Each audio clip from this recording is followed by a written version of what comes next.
So, what's up mga ka-Alfrans Coral? Dito tayo sa ating manukan ngayon.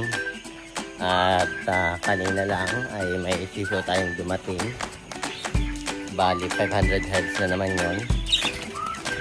500 heads na naman pala ito. So, papakita ko sa inyo itong ating mga sisiw. Ating new set. Ito ay pang ano natin, pang ngalawang cycle sa ating 500 heads capacity. So yun, yun natin mga. So ito, bali tatlo ang brooding cage natin mga ka-Alfrans Coral. Isa, dalawa at tatlo. So yan.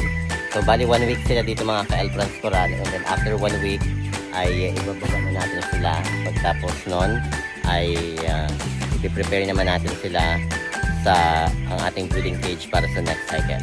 So ito mga ka-Alfrans Coral ang ating mga chicken, mga chicks pala. So yan. So ito ay unang box natin. And then ito yung ating pangalawa, mga ka-Alfrans Coral. So ito naman yung pangatlo natin.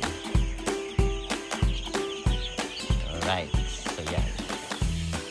So yun lang mga ka-Alfrans Coral ang update dito sa ating manukan.